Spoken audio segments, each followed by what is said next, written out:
Тренер команды «Тигры» Эдуард Дроздов перед началом матча дает установки своим подопечным. Он отметил, что у его ребят боевой настрой, и они заряжены биться до последнего, каждую секунду игры.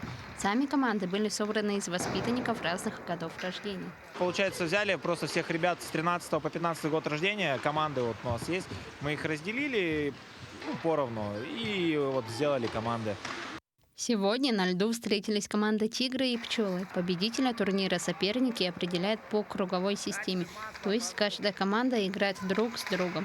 Победителем станет тот коллектив, который наберет наибольшее количество очков. Тут очень хорошо. У нас сегодня приходит турнир «Тигры», «Пчелы».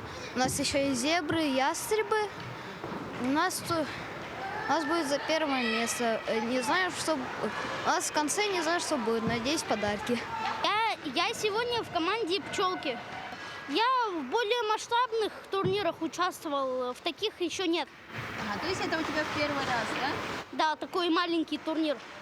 Наравне с представителями судейского корпуса матчи судят и сами воспитанники спортивной школы. Таким образом, дети набираются опыта и теоретических знаний. Подключаем старших ребят, чтобы помогали, учились судить и помогали нам.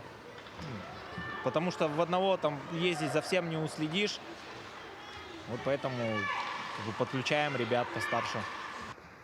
Как отметил директор спортивной школы по зимним видам спорта Владимир Хисамутдинов, такие турниры проводятся регулярно и обычно приурочены к какому-нибудь событию. В этот раз соревнования проводятся накануне Нового года. На новогоднем турнире участвуют команды из наших воспитанников, просто мы их образно разделяем. У нас там команды «Пчелы», «Зебры», «Тигры». И этими составами они участвуют в таком турнире. По взрослому хоккее также по 3 периода с удалениями, все как положено, то есть чтобы максимально приблизить к игре. Само собой будут новогодние подарки от наших спонсоров и медали, грамоты.